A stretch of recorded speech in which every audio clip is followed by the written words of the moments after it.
बिस्मिल्लाहिर्रहमानिर्रहीम।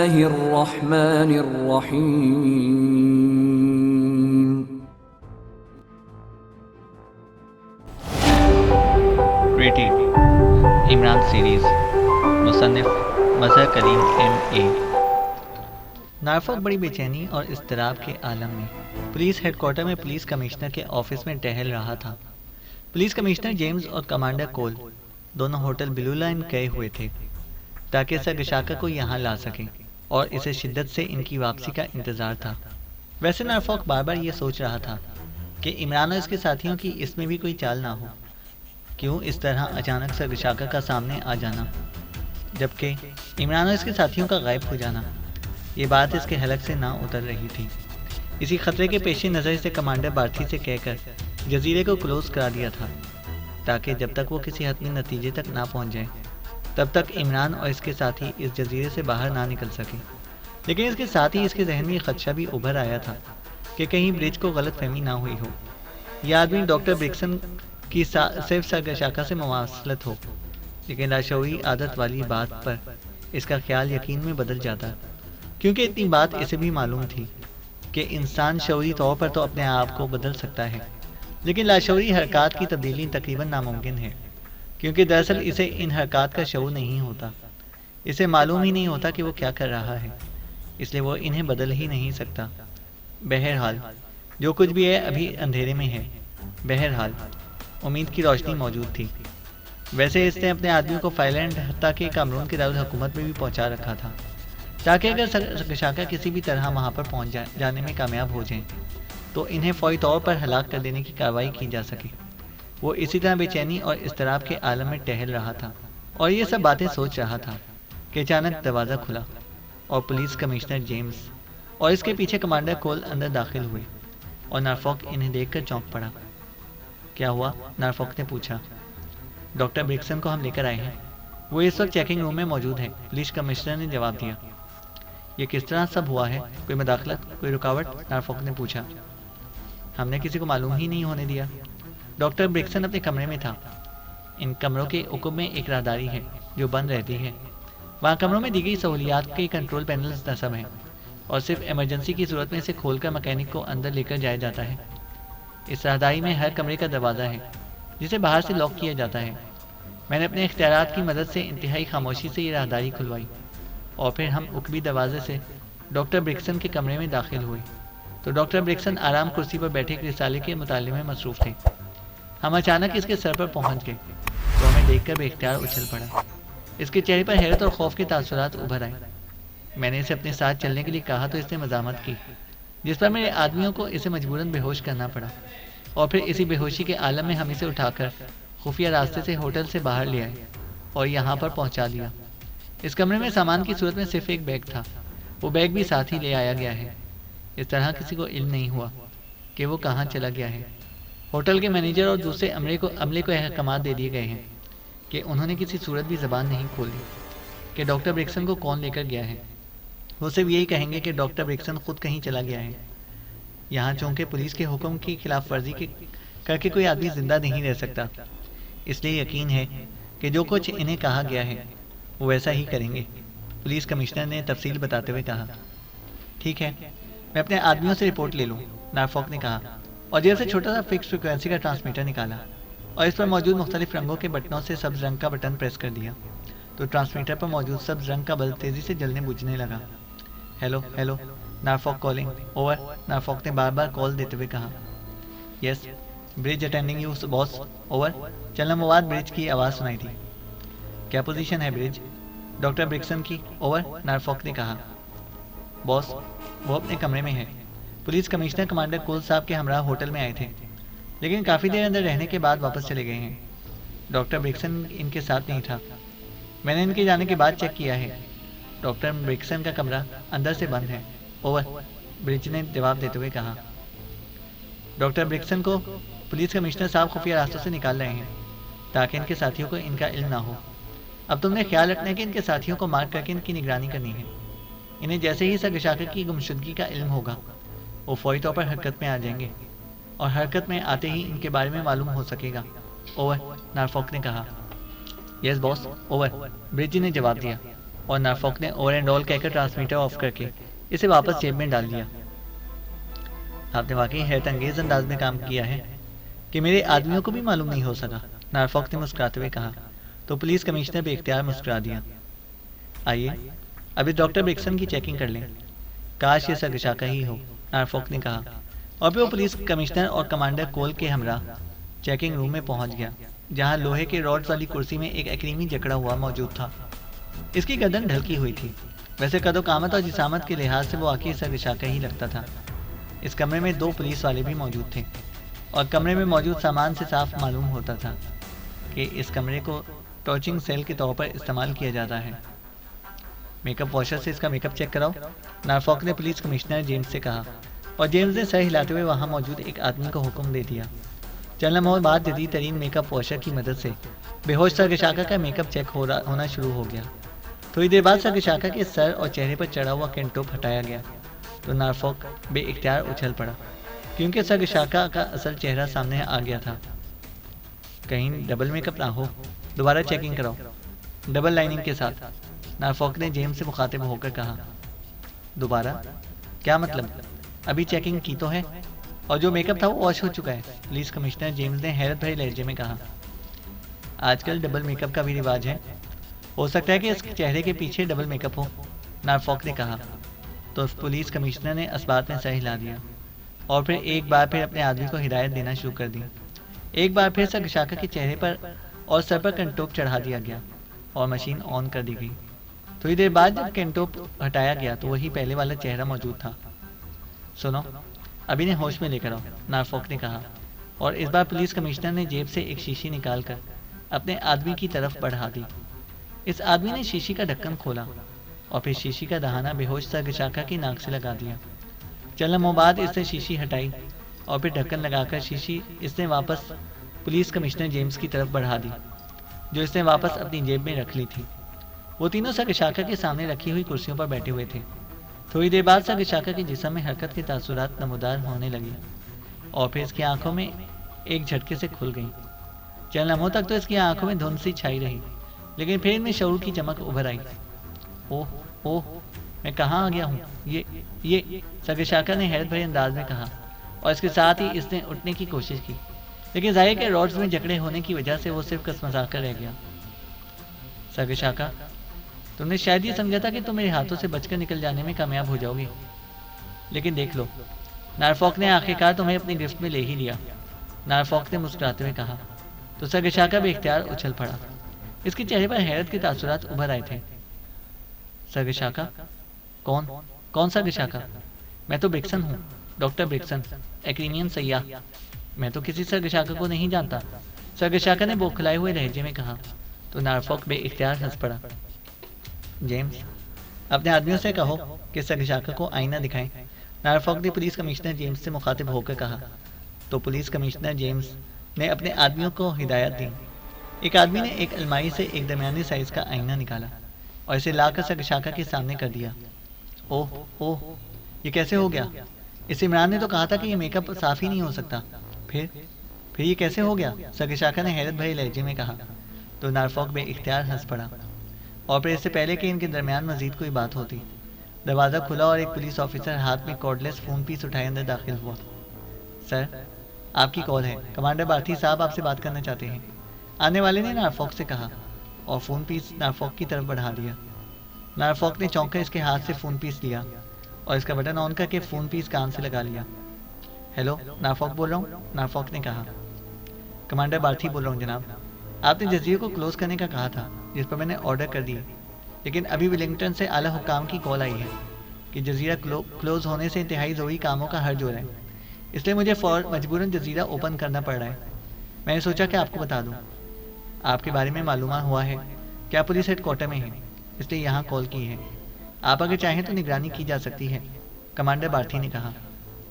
ठीक है, आप जजीरा ओपन कर दें, हमारा काम हो गया है और अब हमें निगरानी की भी ज़रूरत नहीं है, नारफॉक ने कहा। ओके, दूसरी तरफ से कहा गया और इसके साथ ही राब्ता ख़त्म हो गया। तो नारफॉक ने फ़ोन ऑफ किया और फ़ोन पीस वापस इसी ऑफिसर की तरफ बढ़ा दिया जो इसे लेकर आया था, और पुलिस ऑफिसर फ़ोन लिए वापस खामोशी से चला गया। सरगशाका, क्या आपको यही बताया गया था कि ये मेकअप साफ ना हो सकेगा? नारफॉक ने मुस्कुराते हुए कहा। हाँ, सगिशाका ने मुख्तसर सा जवाब दिया। इमरान और इसके साथी कहाँ हैं? और उन्होंने आपको क्यों इस तरह सामने कर दिया? इसका क्या बैकग्राउंड है? नारफॉक ने अचानक इंतहाई संजीदगी से बात करते हुए कहा। अब कुछ छुपाने का फायदा नहीं है। ये प्लानिंग इस इमरान की थी। इसका ख्याल था कि मुझे इस जजीरे से वो बाहर नहीं लेकर जा सकता, और कामरून में इंतखाबात में अब सिर्फ 2 यौम रह गए हैं। इसलिए मेरी बात कामरून के सदर से कराई गई।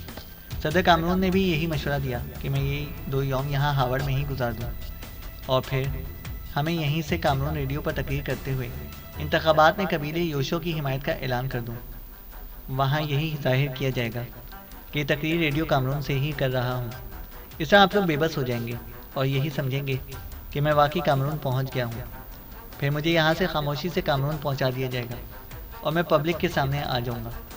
और इस इमरान का ख्याल था कि आप लोग मुसलसल इनके पीछे लगे हुए हैं, इसलिए इसने मुझे डॉक्टर ब्रिक्सन बना दिया। इसके यहाँ हमदर्दों ने डॉक्टर ब्रिक्सन के बाकायदा असल कागजात भी तैयार करा दिए, और मैं डॉक्टर ब्रिक्सन के नाम से इस होटल में बाकायदा कमरा लेकर रहने लगा। इमरान और इसके साथियों ने जानबूझकर मुझसे हर किस्म के ताल्लुकात ख़त्म कर लिए हैं ताकि आप लोगों को मुझ पर शक ना पड़े। लेकिन अब ये सब कुछ देखकर महसूस हो रहा है कि इमरान गलती पर था। आप लोग इससे भी ज़्यादा ज़हीन और तेज़ हैं, सगिशाका ने जवाब देते हुए कहा। क्या इमरान और इसके साथी अभी तक हावर्ड में ही हैं? नारफॉक ने कहा। मुझे नहीं मालूम। डॉक्टर ब्रिक्सन के रूप में आने के बाद मेरा इनसे हर किस्म का ताल्लुक ख़त्म हो गया था, लेकिन आप लोगों ने आखिर मुझे कैसे पहचान लिया? मेरा तो ख्याल यही था कि इस मेकअप में मुझे कोई ना पहचान सकेगा, सगिशाका ने जवाब देते हुए कहा। आपकी लाशौरी आदत है कि आप अपने कान की लू पर उंगली फेरते रहते हैं, और मेकअप करने के बावजूद आपकी ये आदत तब्दील नहीं हो सकती थी। मेरे एक आदमी ने इसी आदत की वजह से आपको पहचान लिया था, लेकिन एक दूसरी निशानी भी थी, और ये कि आपकी कान की लू पर एक मखसूस अंदाज का तिल है। लेकिन ये बात नहीं समझ में नहीं आई कि इमरान जैसा ज़ेरिक आदमी मेकअप में इस तिल को नज़रअंदाज नहीं कर सकता, जबकि ये तिल इसे नज़रअंदाज कर दिया है। नारफॉक ने कहा। वो बात करते करते खुद ही चौंक पड़ा था। मेरा मेकअप इमरान के एक साथी ने किया था, सगिशाका ने कहा। तो नारफॉक ने बेइख्तियार एक तवील सांस लिया। इसके सुते हुए चेहरे पर इत्मीनान की तासुरात नमूदार हो गए थे। हाँ, ऐसा हो सकता है। जाहिर है कि अब इमरान के सारे साथी तो उसकी तरह ज़हीन नहीं है ना। बहरहाल अब आप बताएं कि आपका क्या प्रोग्राम है? नारफॉक ने संजीदा लहजे में कहा। कैसा प्रोग्राम? सगिशाका ने चौंक कर कहा। आप एक्रीमिया का साथ देंगे या मुस्लिम ब्लॉक का? नारफॉक ने कहा। तो सगिशाका ने बेख्तियार मुस्कुरा दिया। अब जाहिर है मैं आपके हाथों में हूँ, इसलिए आपका ही साथ दूंगा, सगिशाका ने जवाब दिया। मुझे चीफ सेक्रेटरी साहब से बात करनी पड़ेगी, इसके बाद ही कुछ फाइनल हो सकेगा। फ़ोन पीस मंगवाएं, नारफॉक ने वहाँ मौजूद कमिश्नर से मुखातिब होकर कहा। तो पुलिस और कमिश्नर ने अपने आदमी को फ़ोन पीस लाने का कह दिया। यस सर, इस आदमी ने कहा और तेज से इस कदम उठाता कमरे से बाहर चला गया। थोड़ी देर बाद वो वापस आया तो इसके हाथ में कॉर्डलेस फ़ोन पीस मौजूद था। यहाँ से विलिंगटन का राब्ता नंबर क्या है? नारफॉक ने पुलिस कमिश्नर से पूछा, तो इसने राब्ता नंबर बता दिया। नारफॉक ने नंबर प्रेस करना शुरू कर दिया और फिर फ़ोन पीस कान से लगा लिया। दूसरी तरफ घंटी बजने की आवाज़ सुनाई दे रही थी। Yes, PA2 chief secretary. राब्ता कायम होते ही एक आवाज़ सुनाई दी। मैं जजीरा हावर्ड से नारफॉक बोल रहा हूँ। चीफ सेक्रेटरी साहब से फौरी बात करनी है। इट इज़ इमरजेंसी, नारफॉक ने तेज़ लहजे में कहा। यस सर, होल्ड ऑन करें, दूसरी तरफ से कहा गया। हेलो, चंद लम्हों बाद चीफ सेक्रेटरी की मखसूस आवाज़ सुनाई दी। नारफॉक बोल रहा हूँ जनाब, नारफॉक ने मुअद्दबाना लहजे में कहा। तुम क्या करते फिर रहे हो? कहाँ है सगिशाका? तुमने अब तक कोई रिपोर्ट ही नहीं दी, और यहाँ मेरी जान सूली पर लटकी हुई है। एक एक लम्हा मुझ पर भारी गुजर रहा है। मुझे तो बाज़ औकात यूँ महसूस होता है कि इस कदर अहम तरीन मामले में तुम पर इस तरह का अंधा एतमाद करके कहीं अपनी ज़िंदगी की सबसे बड़ी हिमाकत ना की हो। चीफ सेक्रेटरी ने नारफॉक की आवाज़ सुनते ही मुसलसल बोलते हुए कहा। इनका लहजा बता रहा था कि वो वाकई बुरी तरह झिलाए हुए हैं। सर, मैं मुसलसल काम कर रहा था और इस वक्त सगिशाका मेरे सामने मौजूद हैं, नारफॉक ने जवाब देते हुए कहा। क्या वाकई? किस तरह? जल्दी बताओ, किस तरह? वो पाकिस्तानी एजेंटों का क्या हुआ? चीफ सेक्रेटरी ने कहा तो नारफॉक ने इसे मुख्तसर तौर पर अब तक के तमाम वाक़यात बता दिए। क्या कह रहे हो? ये कैसे मुमकिन है कि वो इमरान खुद सगिशाका को इस अंदाज में सामने ले आए? नहीं नारफॉक, ऐसा मुमकिन ही नहीं है, चीफ सेक्रेटरी ने इंतहाई तेज लहजे में कहा। मैंने तसल्ली कर ली है सर, वो वाकई सर्गशाका हैं, नॉरफॉक ने कहा। सर्गशाका से मेरी बात कराओ, चीफ सेक्रेटरी ने कहा। यस सर, नॉरफॉक ने कहा और फिर इसने फ़ोन पीस अपने कान से अलहदा करके इसमें मौजूद लाउडर का बटन ऑन किया और फिर उठकर इसने फ़ोन पीस पर सर्गशाका के कान से लगा दिया। चीफ सेक्रेटरी साहब से बात कीजिए, नॉरफॉक ने कहा। हेलो, सर्गशाका ने कहा। सर्गशाका, क्या आपकी वाकई कानून के सदर से बात हुई थी? चीफ सेक्रेटरी ने कहा। जी हाँ, सर्गशाका ने जवाब दिया। तो फिर सदर कानून ने आपको इंतखाबात की नई तारीख बता दी होगी, चीफ सेक्रेटरी ने कहा। नई तारीख? क्या मतलब? सर्गशाका ने चौंक कर पूछा। तो आपको मालूम ही नहीं है कि कानून में इंतखाबात को मुलतवी कर दिया गया है और इसके लिए नई तारीख का ऐलान किया गया है। कानून के सदर ने आपको नहीं बताया? ये कैसे हो सकता है? चीफ सेक्रेटरी ने कहा। मुझे तो नहीं बताया उन्होंने, सर्गशाका ने कहा। हैरत है, हालांकि इसका बाकायदा ऐलान टीवी और रेडियो पर किया गया है। इंतखाबात 3 माह के लिए मुलतवी कर दिए गए हैं और इंतखाबात की तारीख 3 माह बाद रखी गई है, चीफ सेक्रेटरी ने कहा। ऐसे ही होगा, लेकिन मुझसे तो कोई बात नहीं हुई, सर्गशाका ने कहा। फ़ोन पीस नॉरफॉक को दें, दूसरी तरफ से चीफ सेक्रेटरी ने कहा। तो नॉरफॉक ने, जो चीफ सेक्रेटरी की बात सुन रहा था, फ़ोन पीस सर्गशाका के कान से हटाकर खुद अपने कान से लगा लिया। यस सर, क्या वाकई तारीख तब्दील कर दी गई है सर? नॉरफॉक ने हैरान होकर कहा। नॉरफॉक, अब ये बात तय हो गई है कि जिसे तुम सर्गशाका समझ रहे हो ये सर्गशाका नहीं है, क्योंकि असल सर्गशाका को बतौर चीफ सेक्रेटरी कानून इस बात का बखूबी इल्म है कि कानून के आइन के मुताबिक इंतखाबात की तारीख तब्दील ही नहीं की जा सकती। आइन के मुताबिक चाहे कि हालात कैसे ही क्यों ना हो, इंतखाबात बहरहाल मुकर्ररा तारीख पर ही होते हैं। जबकि सर्गशाका कह रहे हैं कि ऐसा हो सकता है। मैंने जानबूझकर ये बात पूछी थी। तुम इन्हें अच्छी तरह चेक करो और फिर मुझे बताओ, चीफ सेक्रेटरी ने हलक केवल चीखते हुए कहा। और नॉरफॉक का चेहरा चीफ सेक्रेटरी की बात सुनकर तेजी से मस्क होता चला गया, क्योंकि अब इसके जहन में भी शक पैदा हुआ था, क्योंकि वाकई पूरी दुनिया में कामरून वाहिद मुल्क था कि जिसके आइन में इंतखाबात की बाकायदा तारीख दर्ज थी। आइन में इस तरमीम से पहले वहाँ पर यही होता था कि जो हुकूमत भी बरसरे इक़्तिदार होती, वो इंतखाबात मुसलसल मुलतवी करती रहती थी। इसलिए वहाँ ये तारीख आखिरकार आइन में तरमीम करके दर्ज कर दी गई। यस सर, मैं चेक करता हूँ, नॉरफॉक ने कहा और फ़ोन ऑफ करके इसे कमांडर कोल की तरफ बढ़ा दिया। तो तुम सर्गशाका नहीं हो? कौन हो तुम? नॉरफॉक ने फाड़ खाने वाले लहजे में कहा। मैं सर्गशाका हूँ, सर्गशाका ने इत्मीनान भरे लहजे में कहा। अच्छा, ये बताओ कि मेरी तुमसे पहली मुलाकात कहाँ पर हुई थी? नॉरफॉक ने कहा। मुझे याद नहीं, सर्गशाका ने जवाब दिया। जेम्स, ये सर्गशाका नहीं है, हमें ट्रैप किया गया है, इसे गोली से उड़ा दो, नॉरफॉक ने एक झटके से उठकर खड़े होते हुए कहा। तो पुलिस कमिश्नर ने बिजली की तेज़ी से होल्स्टर से सरकारी रिवॉल्वर खींच लिया। रुक जाओ, मुझे मत मारो, मैं बता देता हूँ, मेरा नाम ब्रिक्सन है और मेरा ताल्लुक लॉन्ग फील्ड से है। वैसे मैं अफ्रीकी हूँ, मुझे सर्गशाका बनाया गया है। मेरे चेहरे पर डबल मेकअप किया गया था और मेकअप करने वाले प्रिंस ने कहा था कि ऊपर वाला मेकअप तो साफ़ हो जाएगा, लेकिन सर्गशाका वाला मेकअप किसी मशीन से साफ़ नहीं हो सकता, ये सिर्फ सादा पानी से साफ़ हो सकेगा। फिर से मुझे तमाम साबका बातों के बारे में ब्रीफ किया, मुझे सर्गशाका का लहजा और अंदाज समझाया, मशक कराई और फिर मुझे होटल के कमरे में भिजवा दिया। ब्रिक्सन ने खुद ही तफसील बताते हुए कहा। ये सब कुछ कहाँ हुआ?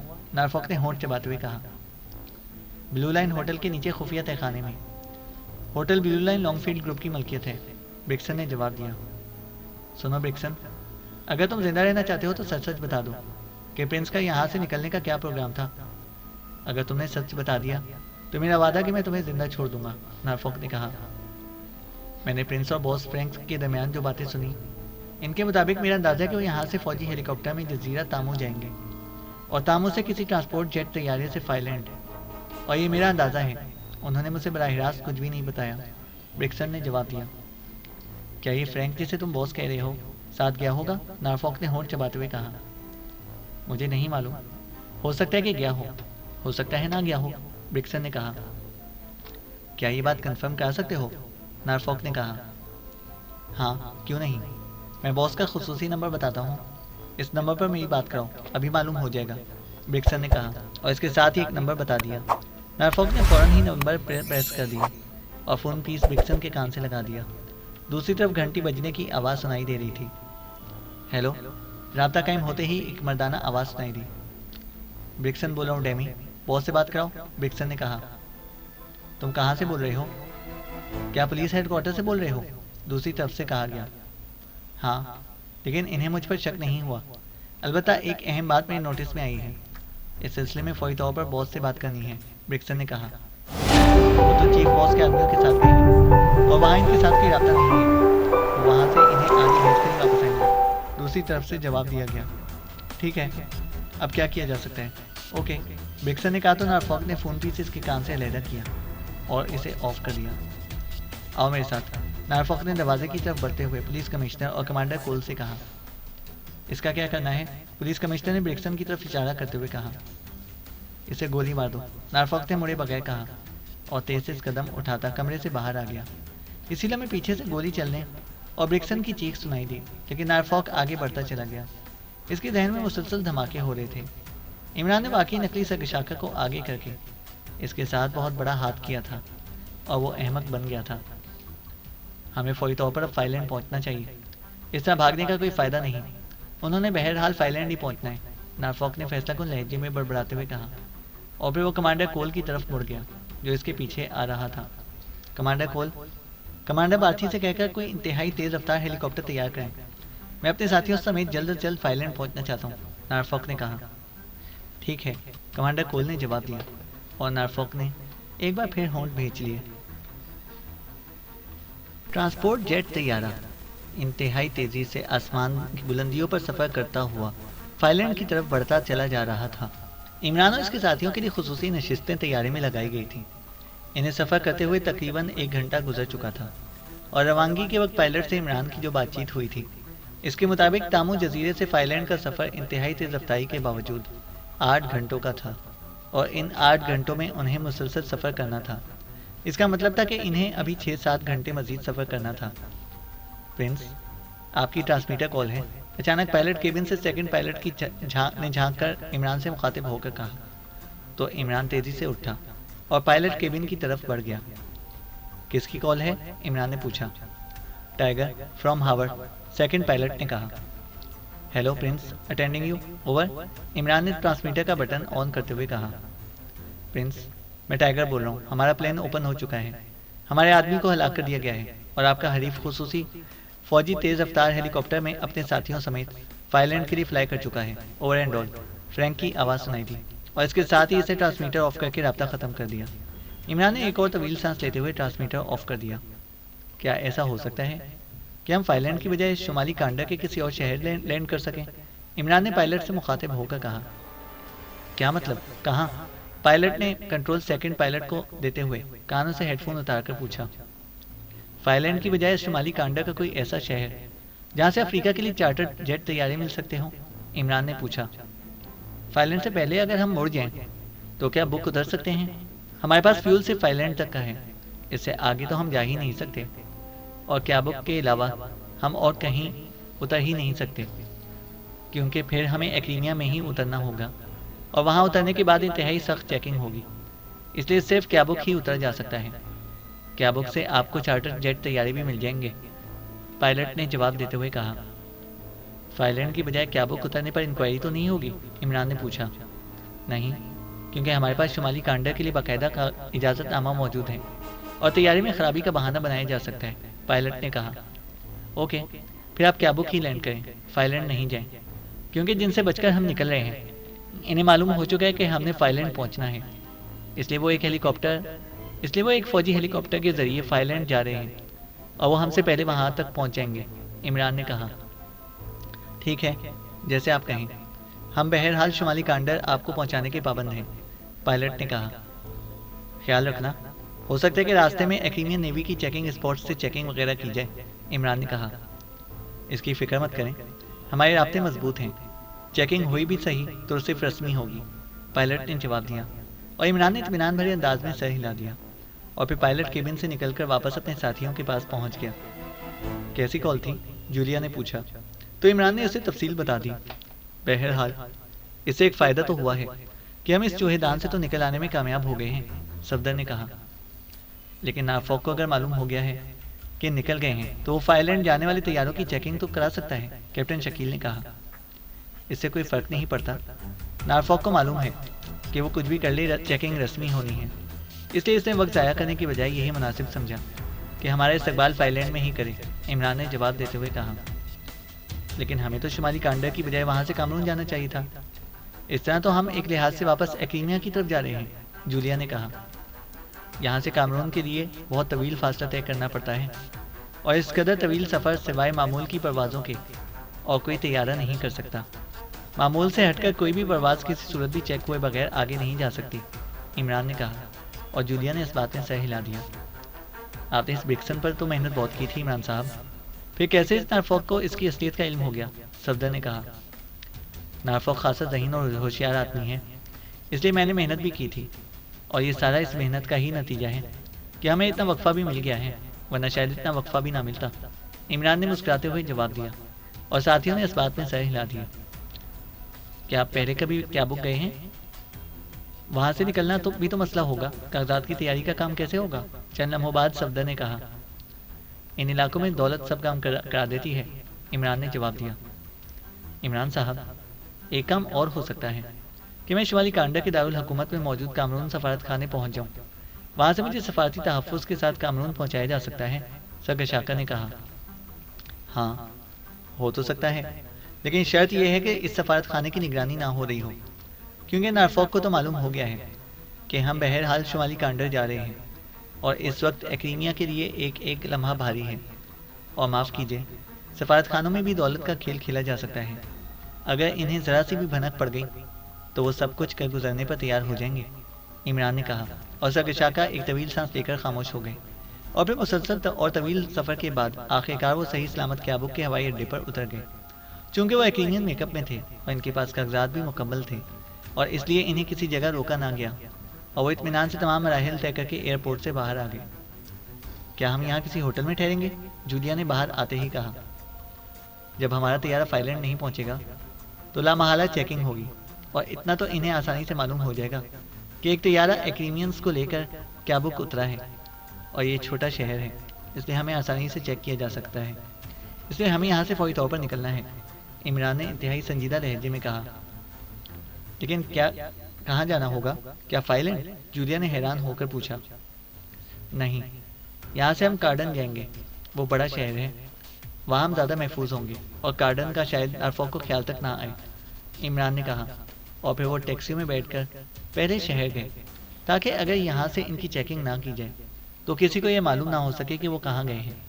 शहर पहुँचकर उन्होंने टैक्सियाँ छोड़ दी और इसके बाद वो काफ़ी देर तक बाजार में पैदल घूमते फिरते रहे। इसके बाद इमरान ने वहाँ से तवील सफ़र करने वाली बसों के अड्डे के बारे में मालूमात हासिल की, क्योंकि शुमाली कांडा में तवील सफ़र के लिए बसों का इस्तेमाल ज़्यादा किया जाता था और बसें इस कदर आरामदेह और तेज़ रफ्तार होती थीं कि यहाँ के लोग जहाज़ों की निस्बत इन बसों को तवील सफ़र के लिए तरजीह देते थे।